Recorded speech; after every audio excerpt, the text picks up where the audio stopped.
네, 김광열 대표님 감사합니다. P2E 게임에 대한 본질적인 가치 그리고 이제 새로운 패러다임으로서의 P2E에 대한 이해도를 높일 수 있었던 그런 시간이었습니다. 다음은 한국게임산업의 핵심 기관이죠. 이 게임물관리위원회에서 등급서비스 팀장직을 수행하고 있는 송석형 팀장님을 모시고 이 P2E 게임 관련 환경 및 현실 고찰이라는 주제로 이야기를 들어보도록 하겠습니다. 송 팀장님은 게임물관리위원회에서 등급서비스팀 연구원, 등급위원회 전문위원 등 게임물에 대한 등급 심사 핵심적인 역할을 수행해 왔습니다.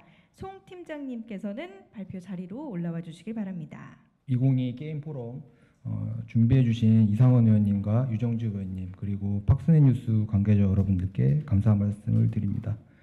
요즘 언론에 자주 회자되고 있고 저희 기관의 이름이 많이 오르내리고 있어서 많은 분들이 관심을 가지고 계실 거라고 생각이 되는데 앞선 저희 김광열 대표님 말씀 잘 들었고요.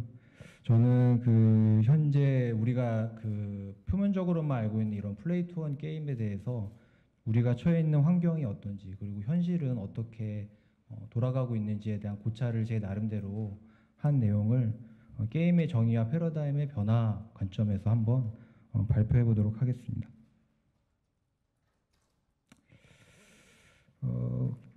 제가 공서체로 한번 질문을 던져봤는데 게임은 무엇인가? 이제 우리는 사실 게임이 무엇인지 다 알고 있을 겁니다. 여기 앉아 계신 분들이 연배가 다 다양하신데 우리가 알고 있는 게임은 분명히는 알고 있지만 마음속으로 게임이 무엇인지 정의를 내려보라고 하면 명확히 질문에 답을 하기 어려울 수도 있습니다.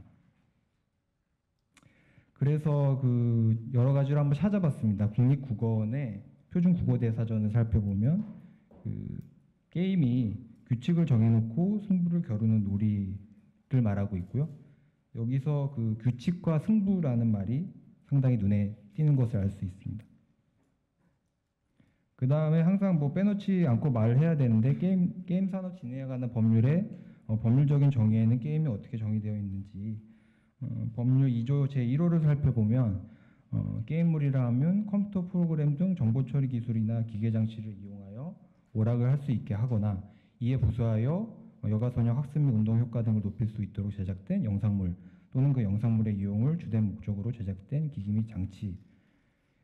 정의가 상당히 모호하죠. 많은 분들이 게임의 정의가 너무 모호하다는 지적을 많이 해주십니다. 그러면 인터넷 세상의 대부분의 콘텐츠가 사실 컴퓨터 프로그램을 이용하지 않은 콘텐츠는 거의 없죠. 그리고 다 정보 처리 기술을 이용했고 어떤 기계 장치나 디바이스를 통해서 구현이 되고요. 그리고 대부분 우리는 그것을 재미를 위해서 합니다. 그러면 인터넷상의 모든 콘텐츠가 게임에 해당될 수 있지 않느냐, 그런 질문이 있을 수가 있습니다. 콘텐츠진흥원에서는 과거에 한 학술 자료에서 게임을 여기 정의 내렸는데요. 인간 생활 중 노동을 제외한 여가 생활에서 편을 가르거나 특정한 규칙을 세워 경쟁을 도입함으로써 유의적 재미를 배가한 레크리에이션의 일종이라고 한 연구자가 정의를 내렸는데요. 여기도 이제 좀 유의 깊게 보셔야 될 부분은 노동을 제외한이라는 단어가 좀 눈에 띄는 것을 볼 수 있습니다. 게임은 우리가 알고 있는 놀이에서 시작이 되었죠. 그래서 놀이와 게임에 대해서 해외 견해들을 한번 살펴봤습니다. 네덜란드 역사학자 요한 하이징어라는 분이 저서 호모 루덴스라는 책에서 놀이는 문화보다 더 오래된 것이며 놀이의 본질을 규정하는 것은 재미의 요소다. 그리고 놀이는 일상생활과 뚜렷하게 구분되고 자연스럽게 집단의 안녕과 복지에 봉사하지만 생활 필수품의 획득과는 전혀 다른 방식과 수단으로 봉사하는 것, 이렇게 규정을 하셨고요. 그리고 프랑스의 사회학자 로제 카이아라는 분은 놀이와 인간이라는 책에서 놀이란 확실히 휴식이나 즐거움의 분위기를 가져다주고 현실의 진지함과 노동과 반대되는 개념이다. 그리고 무상성을 가진다. 보상이 없다는 뜻이죠. 그리고 이 무상성 때문에 사람들이 가벼운 마음으로 놀이에 몰두할 수 있다. 생산적인 활동과 분리되는 것이다. 이렇게 설명하고 있었습니다. 미국의 철학자 버나드 슈츠라는 분은 게임을 특정 규칙에 의해서 허용된 수단만을 사용하며 재미를 위하여 자발적으로 불필요한 장애를 만들고 그것을 극복하기 위해 상대방과 경쟁하는 행위로 규정하였습니다. 이 미국의 게임 디자이너인 그렉 코스티키안이라는 분은 게임을 플레이어라 불리는 참가자들이 목표 달성을 위해 제한된 게임 토큰을 통해 자원 관리에 관한 의사 결정을 내리는 것이라고 정의했고요. 게임을 예술의 한 형태로 최초로 규정하신 분이기도 합니다. 그럼 이런 지금 해외 견해나 국내 우리 뭐 법이나 우리 다양한 기관들의 해석에서 살펴보면 게임의 본원적인 속성이 이 화면에 보시는 8가지 단어로 좀 축약이 되는 것을 알 수 있습니다. 놀이, 오락, 여가, 노동의 반대, 규칙, 경쟁, 재미, 그리고 예술 이렇게 8가지로 좀 정리가 되는 것을 확인할 수 있습니다. 그렇지만 뭐 저뿐만 아니라 저도 뭐 게이머의 한 사람이지만 우리 게이머들은 굳이 이제 게임의 정의를 찾아보지 않아도 무엇이 게임인지 알고 있습니다. 어린 시절 용돈을 모아서 부모님 몰래 동네 친구들과 오락실에서 했었던 이런 100원짜리 뭐 라이덴이나 스트리트 파이터가 우리가 알고 있는 게임이고요. 그리고 제가 중학교 때였던 것 같습니다. 갑자기 보통은 100원짜리, 200원짜리 게임이었는데 500원짜리 게임이 나왔죠. 그때 버추얼 파이터라는 당시에 엄청난 그 폴리곤 기술을 도입해서 거의 줄 서서 학생들이 했었던 그런 게임, 이런 것들을 우리는 추억 속의 게임으로 알고 있습니다. 그리고 뭐 90년대 대학 생활을 해보신 분들은 아시겠지만 90년대 아까 많은 대학생들의 학점을 앗아갔던 스타크래프트라는 게임과 그리고 디아블로2가 게임이었고요. 그리고 지금 뭐 코로나 팬데믹이 올해는 끝날 수 있을지 모르겠지만 이 팬데믹 시기에는 더 그리워지는 이 그림이 있죠. 이 여름 광안리에 운집했던 이 수만 명의 e스포츠 팬들의 기억 속에 남아있는 이런 함성, 이런 것들을 우리는 게임이라고 부르고 추억하고 있습니다. 그리고 뭐 지금도 많은 학생들이 PC방에 가면 즐겨하는 게임들이 있죠. 수년간 PC방 게임술이 2위를 차지하고 있는 리그 오브 레전드라는 게임, 그리고 전 세계 시장을 강타했었던 배틀그라운드, 이런 것들이 우리에게 익숙한 게임의 예시라고 할 수 있겠습니다.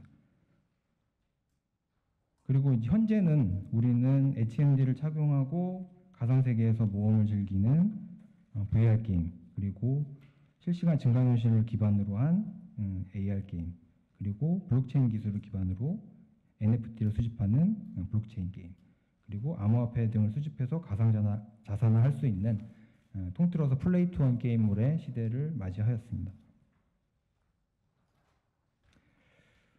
본론으로 넘어가서 오늘의 주제인 그 플레이 투 원 게임물이 우리나라에서 서비스 가능할 것인가 항상 그 질문이 되고 있죠. 가능할 것인가에 대해서 논의하기 전에 게임 산업 진행하는 법률과 규정에 따라서 업무를 수행하는 저희 게임물 관리위원회 관점에서 법률을 근거로 한 설명을 드리고자 합니다. 먼저 그 사행성 게임물이라고 하면 저희가 표면적으로는 좀 안 좋은 개념이다라고만 알고 있지만 법률상으로는 정의가 명확합니다. 베팅이나 배당을 내용으로 하거나 우연적인 방법으로 결과가 결정되면서 이를테면 뭐 바다 이야기 또는 뭐 게임 머니를 불법으로 환전해주는 슬롯머신 어플리케이션, 이런 것들이 해당이 되고요. 법적으로 게임의 지위를 갖지 못합니다. 게임에서 제외되는 것이죠. 그리고 아울러서 경마, 경륜, 경정, 관광진흥법상의 카지노 또는 사특법상의 사행행위 영업, 또 뭐 복권기급법상의 복권 등을 모사한 콘텐츠로서 그 결과에 따라 재산상 이익이나 손실을 주면 마찬가지로 사행성 게임물의 지위를 갖기 때문에 게임으로서 인정받지 못합니다. 또한 뭐 사행성 게임물처럼 게임에서 제외되지는 않지만 법률상 유통할 수 없는 이유가 있는데, 다른 법률의 규정이나 게임법에 의해서 규제 또는 처벌이 되는 행위에 대해서 등급 분류를 신청한 경우에는 등급 분류를 받을 수 없도록 규정되어 있습니다.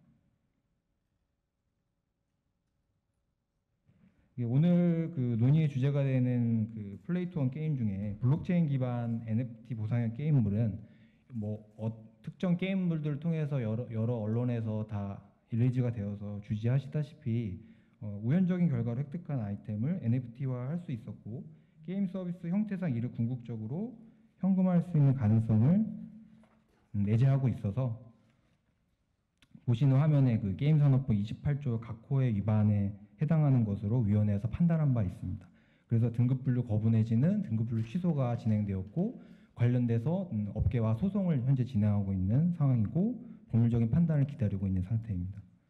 더 나아가서 그 앞서 그 말씀드린 우연성을 차치하고서라도 게임 산업법 위반 여부 판단의 핵심은 결국 NFT로 만들어서 가상자산 아이템의 소유권이 게임사가 아니라 이용자에게 귀속된다라는 점, 그리고 게임 외부로 내 재산이니까 게임 외부에서 자유롭게 이동, 교환, 거래가 가능하고 거래소가 활성화되었을 때는 사행적으로 이용될 우려가 높다라는 것이고, 이것이 우리 위원회에서 게임물의 내용 구현과 밀접한 관련이 있는 운영 방식 등을 통해서 사행성을 조장하는 행위다, 이렇게 해석하고 있습니다.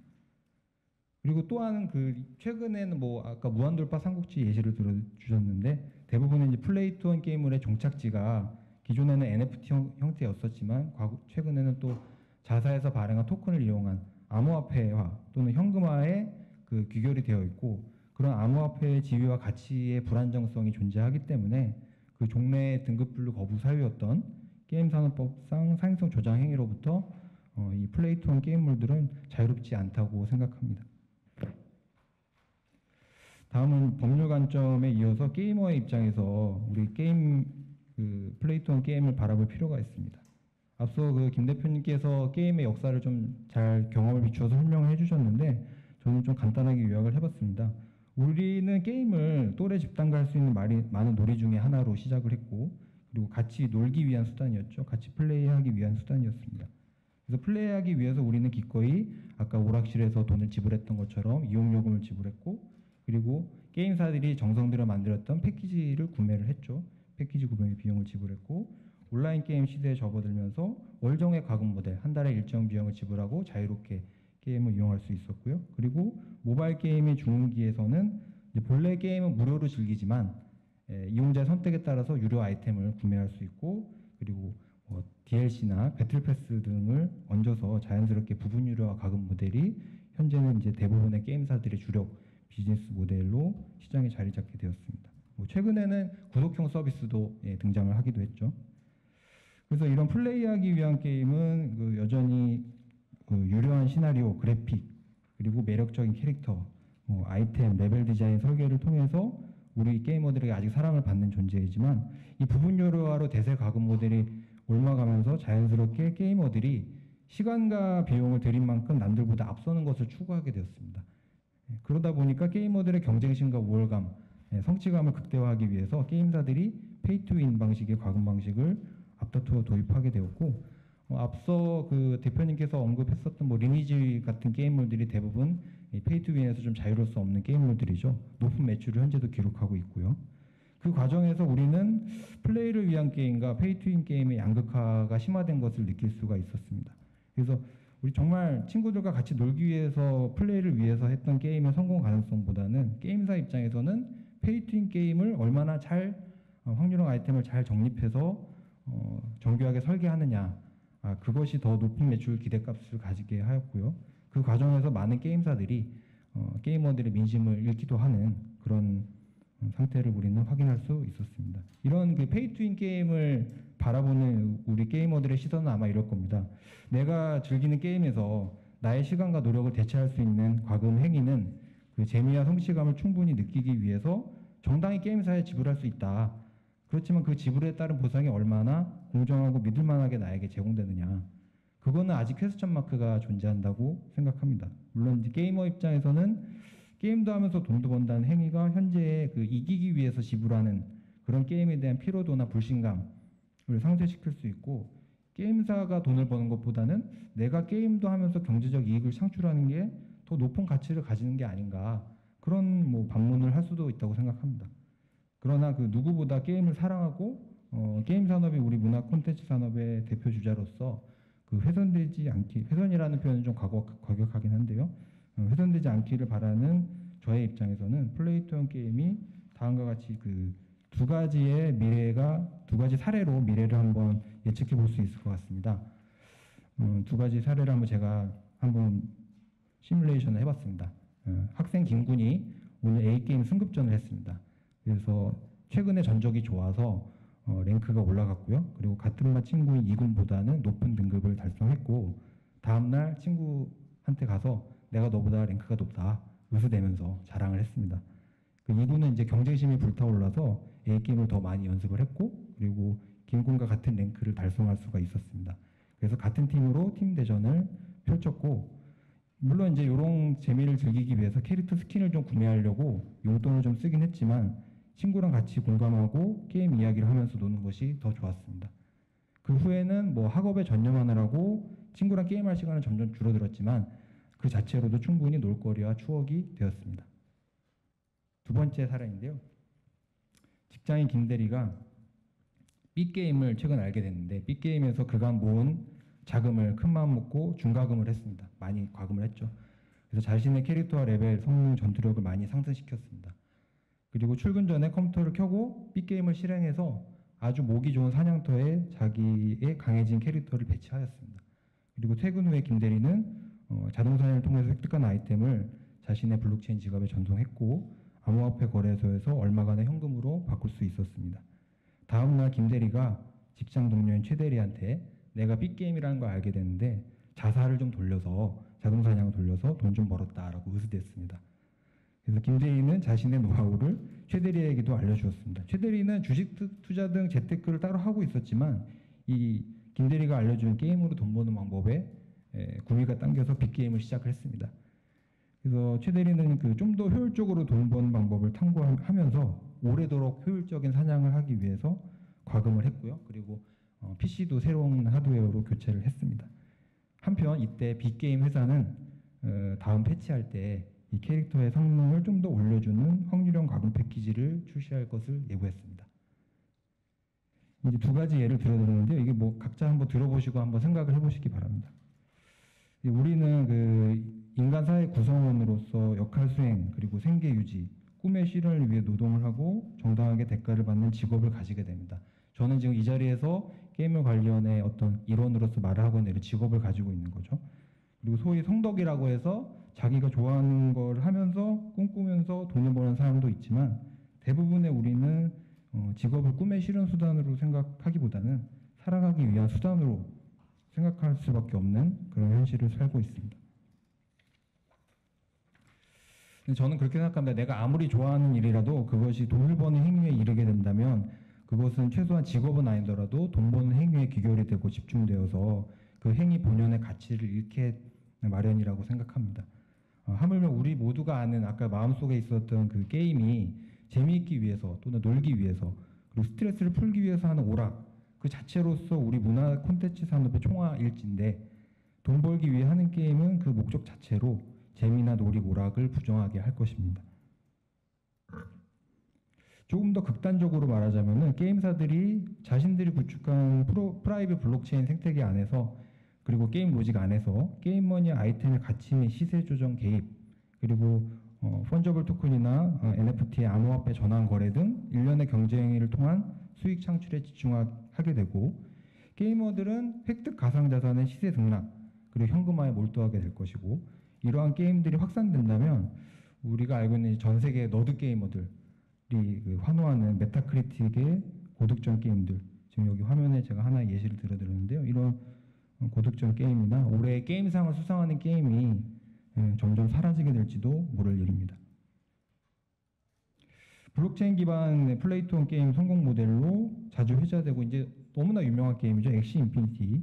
필리핀 등 동남아에서 생계 유지 수단이 될 정도로 높은 인기를 구가했고 개발사인 스카이 마비스가 21년 10월 기준으로 전 세계 게임 시총 5위에 오르기도 했었지만 게임이 아닌 보상 획득이나 코인 투기의 목적으로 채굴장이 성행하는 등 그 본질이 퇴색되고 있습니다. 이 화면에 보시면 젊으신 분들인데 이렇게 프레임을 짠 곳에 그 스마트폰을 많이 그 비치를 하고 엑시 인피니티를 플레이하고 있는 거죠. 그래서 스무드 러브 포션을 채굴하는 그런 장면입니다. 또 효율적인 수익 창출하기 위해서 초기 비용이 한 100만 원 정도 든다고 합니다. 엑시를 구입하는데. 근데 이거는 게임을 즐기기 위해서 우리가 소위 말하면 아이템을 구매하는 형태로 인식한다기보다는 처음 그 가상자산 채굴을 위한 초기 투자로 인식되고 있기도 합니다. 그리고 이런 현금화할 수 있는 NFT의 출발점이 되는 게임머니, 아이템, 캐릭터 이런 데이터들이 물론 그 블록체인 그 기술의 특성상 탈중앙화나 투명성 이런 것들 보안성이 보장된다고는 하지만 게임의 로직 자체는 게임사의 서버 안에서 탄생하는 것이기 때문에 플레이투 게임의 미래의 아킬레스건이 될 수 있다고 생각합니다. 예를 들면은 불법 어뷰징 행위나 그리고 핵 프로그램, 그리고 서버 불안정, 그리고 버그 발생, 이런 불안정한 게임 서비스 하에서는 내가 획득한 NFT나 토큰은 내 가상자산인데, 이것이 그 NFT나 보유 암호화폐 가치 등락과 연결됐을 때는 다양한 법적 이슈에 휘말리게 될 수 있지 않나, 게임 회사들이. 예, 그렇게 생각을 하고요. 실제로 최근 사례, 지난 3월 아까 대표님 말씀하셨는데, 엑시 인피니티를 구동하는 그 로닌 네트워크에서 해커가 공격을 해서 하나 약 7,500억 원 상당의 이더리움이나 USD 코인을 도난 당하는 피해를 입기도 했었습니다. NFT 취급과 관련돼서 해외 견해를 살펴봤습니다. 그 옆나라죠. 일본의 블록체인 콘텐츠 협회라는 민간 협회가 있는데 2020년 12월 25일 가이드라인을 발표해 제2판을 발행했는데, 내용을 정리하자면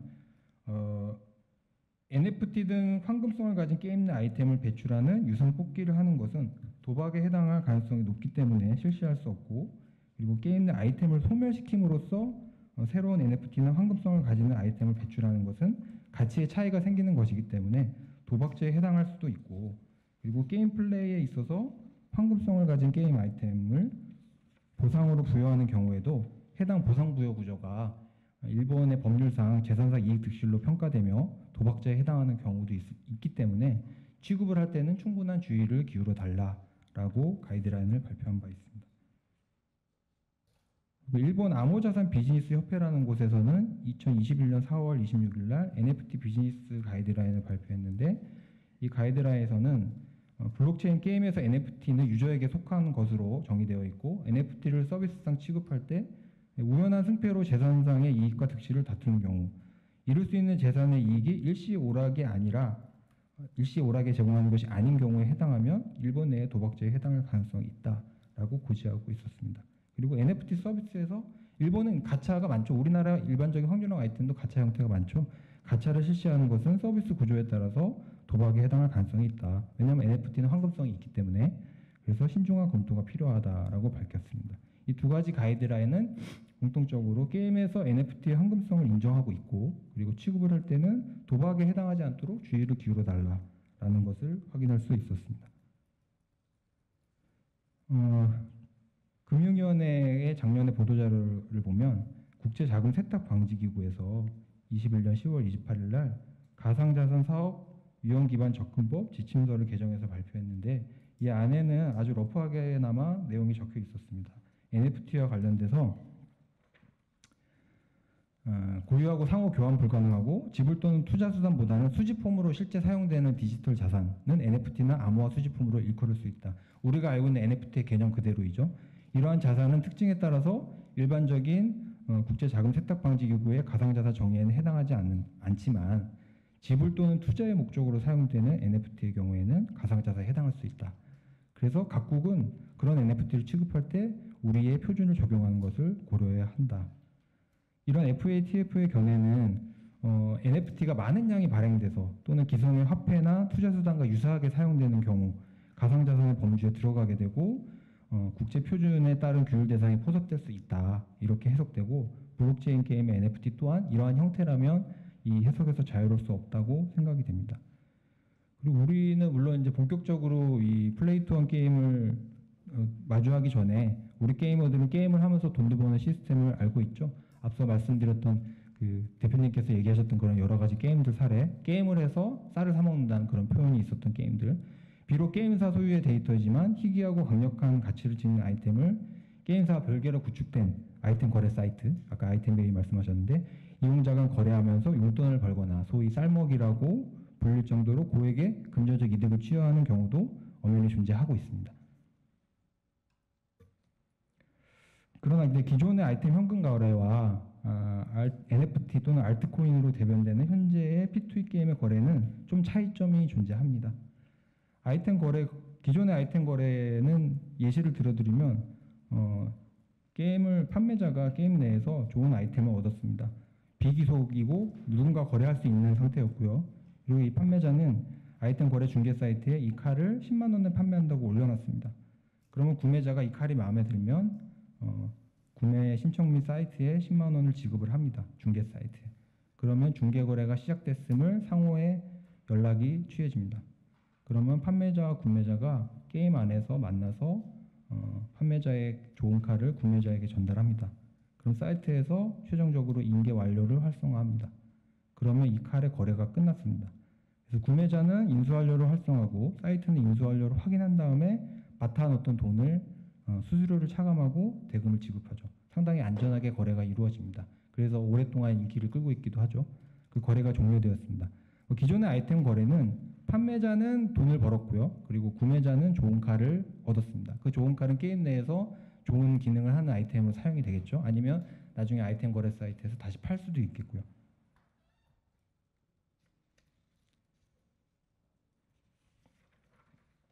그런데 아쉽게도 게임사들은 그 게임 자사의 서비스 이용 약관에 한 게임의 예를 들었는데요. 어떤 회사인지 제가 기억이 나지 않지만 회사가 제공하지 않는 서비스나 비정상적 방법을 통해 게임 데이터를 유상으로 처분하는 행위를 금지하고 있습니다. 그러니까 이 아이템을 현금으로 거래하는 것을 약관으로 금지하고 있다는 뜻이죠. 아쉽게도. 그 현재 P2E 게임 중에 NFT 아이템 거래 관점에서 한번 살펴보겠습니다.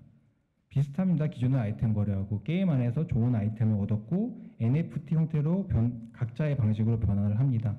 어떤 게임은 유료 아이템을 사서 이 아이템에 사용을 하면 NFT로 전환할 수 있는 형태로 변환해주는 그런 게임도 있었고요. 아니면 게임 결과물이 자체로 이더리움 네트워크에 바로 전송할 수 있는 형태도 있었습니다. 그럼 판매자는 자신의 가상자산 지갑에 이 NFT화된 아이템을 전송을 하고요. 그리고 아까의 아이템 거래 사이트와 유사하게 해외에는 이제 오픈시라는 NFT 아이템 거래 사이트가 제일 유명합니다. 거래 사이트에 이 NFT 좋은 칼을 100코인에 판매하겠습니다라고 등록을 합니다. 그럼 자기 가상자산하고 지갑하고 연동이 되어 있죠. 그래서 등록을 하면 구매자가 이 칼이 마음에 들었습니다. 또는 이 칼을 지금 샀을 때 나중에 비싸게 팔 수 있을 거라고 생각을 했습니다. 그래서 구매하기를 누르면 구매자는 100코인을 판매자에게 바로 지불을 하게 되고요. 그리고 지갑 주소로 뭐 일정 부분 수수료 차감이 되겠죠. 그 지갑 주소로 코인이 들어가게 되고 판매자는 100코인을 획득을 합니다. 그럼 구매자는 게임 내에서 내 가상자산 지갑에 아까 구매했던 NFT를 게임 안으로 불러오기를 하면 최종적으로 게임에서 사용할 수 있는 아이템이 됩니다. 다시 물론 이 아이템을 동일한 방식으로 다시 오픈시라는 그 NFT 거래 사이트에서 판매를 할 수가 있죠.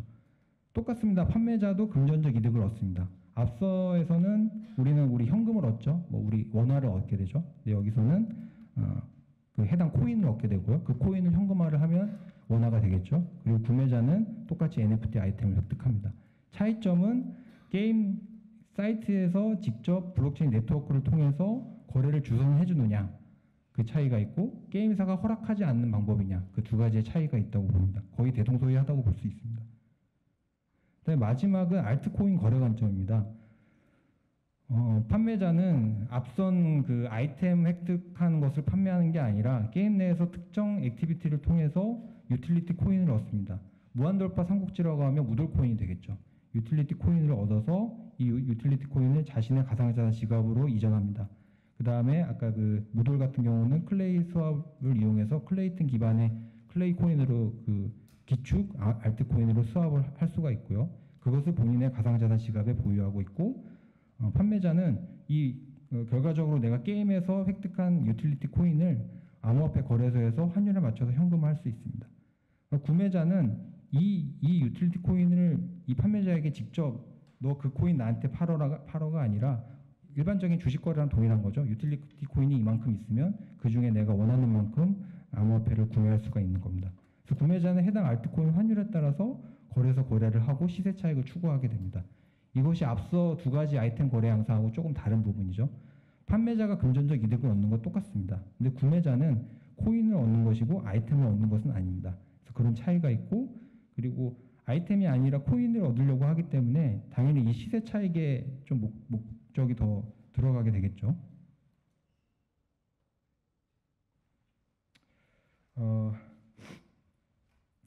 다음은 해외의 이런 NFT나 플레이투원 게임에 대한 시각이 어떤지 한번 살펴봤습니다. 최대 글로벌 PC게임 유통 플랫폼인 밸브에서 자사 스팀 플랫폼 등록 지침, 이 개발자 페이지에서 볼 수 있는 지침인데요. 가장 하단에 보시면 블록체인을 기반으로 한 암호화폐 또는 NFT를 발행하거나 교환할 수 있는 앱을 스팀에 게시할 수 없는 콘텐츠로 지금 서비스를 하고 있습니다. 그래서 실제로 블록체인 기반의 NFT 보상형 게임물들은 스팀에 등록되지 못하는 걸로 알고 있습니다. 마이크로소프트에서 엑스박스 게이밍 사업 총괄 부사장을 맡고 있는 필 스펜서라는 분은 엑스박스 출시 20주년 기념 인터뷰에서 NFT에 대해서는 많은 고찰과 실험이 실제로 발생하고 있지만 일부 게임에서는 오락보다는 착취적인 느낌이 더 많이 든다. 우리는 그런 종류의 콘텐츠를 원하지 않는다. 라고 한 매체 인터뷰를 통해서 견해를 표명한 바 있습니다. NFT 제공 내용에 대해서 이런 게임사들이나 그 플랫폼 사업자가 아니라 게이머들의 부정적인 견해도 한번 확인할 수 있었는데요. 게이머들의 기대작으로 2022년 4월 말에 출시 예정이었던 이 게임은 특정 NPC 관련된 요소를 게임사가 NFT 방식으로 판매할 계획을 밝혔었는데 그 소식에 그 게임을 좋아하는 게이머들이 심각한 우려와 불매 입장을 피력했고 결국 개발사는 관련 계획을 빨간 줄이 있죠? 철회한다, 캔슬, 철회했다라는 그런 내용을 확인한 사례도 있습니다. 이 플레이 투 원 게임에 대해서 영리를 추구하고자 하는 기업의 입장하고 게임을 원하는 게이머들의 입장이 양립하고 있다라는 것을 보여주는 예입니다. 결론 부분입니다. 이 그래프를 두 가지를 한번 보여드리겠습니다. 요거는 그 시가총액 기준상의 플레이 투 원 토큰의 토큰 이름이나 가치, 그 다음에 시세 변동. 저는 주식을 하지 않아서 정확히 개념을 잘 모르는데 우리가 알고 있는 주식 그래프하고 상당히 흡사하다는 것을 느끼실 수가 있을 겁니다. 플레이 투 원의 종착지와 재테크를 위한 주식 차트가 비슷하게 눈에 들어옵니다. 이 플레이 투 원 게임사들이 이 본의가 아니더라도 자사의 게임과 연결되어 있는 암호화폐의 자산가치 상승에 집중하게 될수록 그들의 게임이 우리가 알고 있는 게임의 본질에서 점점 더 멀어지는 것은 자명할 것입니다. 기업은 필연적으로 이익을 추구하지만 요즘 게임사들이 앞다투어 말하고자 하는 플레이 투 원의 경향이 우리 게이머들이 지불할 만한 가치가 있는 무엇에 해당하는지는 당장의 판단은 성급해 보입니다. 관련 법령과 규정도 정비해야 되고 사회적인 공감대 형성도 필요할 것입니다. 그렇지만 기업들의 입장도 이해가 됩니다. 기업은 이런 세계적 열풍을 부정하기 어려울 것이고 기업가라면은 블록체인이나 NFT, 메타버스, 플레이 투 원의 단어가 매력적으로 들릴 것이고요. 실제로 그 해당 단어만 언급해도 기사만으로도 많은 게임사들이 주가가 상승하는 것을 우리는 알고 있습니다. 코로나19 팬데믹 시기입니다. 게임 산업은 어떤 산업보다 인류의 힐링에 기여하고 있습니다. 아마 코로나에 감염되셨을 때 집에서 자가격리 했을 때 게임으로 시간을 보내셨던 분들 많이 있을 겁니다. 저도 그랬기도 했었고요. 비대면 실내 활동의 증가로 인해서 자연스럽게 게임 이용자 수가 증가하였고 세계보건기구 사무총장은 코로나를 극복할 때 집에 있는 동안에 음악, 독서, 게임 이용을 장려하는 트위터를 남기기도 하였습니다. 우리나라 게임 시장 매출액 및 성장률은 2019년도 약 15.5조 대비해서 2020년도에 약 18.8조를 기록한 바 있습니다. 또한 우리 게임 산업 수출액은 전년 대비 23.1% 증가한 약 9조 6천억 원을 달성했고 코로나19로 어려운 그런 시기 속에서도 매년 성장세를 유지하고 있습니다. 이 플레이 투 원 게임은 비용을 지불하면서 즐기는 게임에서 즐기면서 수익도 얻는 게임으로의 패러다임 전환을 게임 세상에 요구하고 있습니다. 플레이 투 원 게임이 이런 코로나 상황에서도 성장하고 있는 우리 게임 산업 토양을 더 비옥하게 해줄 양질의 비료 역할을 할 수 있을지 아니면 잘못된 성장 촉진제로 그동안의 게임 산업의 본질과 이미지를 훼손하게 될지는 누구도 정확하게 예측하기 어려울 것입니다. 다만 현재 그 플레이 투 원을 추구하는 게임사들과 저는 대처점에 서 있는 정책 관련자이지만 그런 정책 관련자가 아니라 한 사람의 게이머로서의 바람이 있다면은 게임사들은 플레이 투 원이라는 새로운 비즈니스 모델, 새로운 형태의 수익 모델 추구가 아니라 게임이 가지는 본질에 더 집중하는 개발과 서비스, 이용자 피드백을 행하셨으면 좋겠습니다. 우리 게이머들은 사실 게임도 하면서 돈도 번다는 현실 세계의 노동과 같은 게임 세상보다는 내가 기꺼이 나의 게임을 위해서 지불하는 돈이 얼마나 투명하고 공정하게 게임 안에서 사용이 되는지 우리의 불만과 요구사항이 얼마나 게임사에 잘 전달되어서 윤택하고 재미있는 콘텐츠 업데이트로 귀결되는지에 더 관심이 많을 것이기 때문입니다. 물론 이런 바람이 현실화되기 위해서는 기존의 이 페이투윈 모델에서 탈피해서 과감하고 참신한 그런 시도가 필요하겠지만 게임사 입장에서는 어려울 겁니다. 이런 확실한 캐시카우로 자리매김한 페이투윈을 포기하기는 어려울 것입니다. 당장의 수익 감소를 감내하면서 새로운 BM을 설계하기는 어렵겠지만 게이머들의 민심을 생각한다면 적어도 지금은 게임의 본질을 흔들면서 플레이 투 원의 흐름에 편성할 시기는 아닐 것으로 생각이 됩니다. 법은 대부분의 경우 현실을 앞서지 못합니다. 현재 게임산업법 체계에서 플레이 투 원 게임의 합법화는 요원해 보입니다. 플레이 투 원 게임에 대한 담론을 위해서는 게임 산업에 한정할 것이 아니라 가상자산 거래, 그리고 세금과 관련된 금융 분야, 디지털 지식재산 및 소유권과 관련된 법률 분야, 그리고 탈중앙으로 대변되는 신기술 과학 분야 등 다양한 전문가들의 견해가 필요하고, 더 나아가서는 게이머들이 진정 원하는 것이 무엇인지를 찾는 통찰이 필요할 것입니다.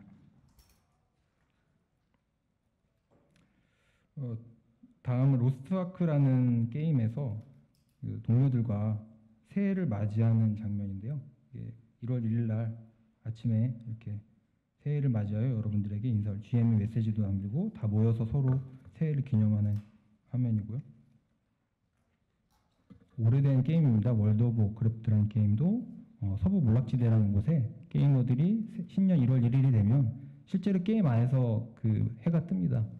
다 모여서 서로 새해 복도 기원하고 서로 동료들끼리 격려도 하고 그러고 있습니다. 게이머들은 이미 게임 세상 속에서 동료와 같이 웃고 협력하며 가치를 공유하는 이 게임을 문화로서 향유하고 있습니다. 결론적으로 말씀드리자면 이 문화 오락에서의 게임에서 노동 또는 노동과 유사한 가치의 게임으로의 패러다임 전환은 좀 예열 과정이 필요하다고 생각합니다. 그리고 플레이 투 원 게임이라는 기치 아래에 이 세계적 흐름 그리고 새로운 비즈니스 모델로서만 열광하기보다는 이번 포럼을 통해서 우리가 사랑하는 게임의 본질을 다시 한번 생각하는 계기가 되었으면 합니다. 네. 좀 두서없이 말씀드렸는데 제가 드리고 싶은 말씀은 어쨌든 법률적인 한계, 그리고 우리 기관의 어떤 입장, 그리고 소송이 진행 중이라는 것, 그리고 게임사들의 니즈, 그리고 이게 아까 말씀하셨듯이 뭐 위원회만의 문제는 아니고 여러 부처나 전문가, 나아가서 게이머들까지의 의견 수렴이 필요한 큰 주제라고 생각을 하거든요. 그래서 이런 자리에서 여기 모여 계신 분들이 이렇게 목소리를 내면 이런 것들이 향후에 뭐 오늘 포럼을 주최해 주신 국회의원분들과 그리고 나아가서 이제 그 게임사들에게도 새로운 어떤 그 BM을 구축하는데 좀 도움이 될 수 있는 그런 계기가 되었으면 좋겠습니다. 네. 이상 발표를 마치겠습니다. 감사합니다.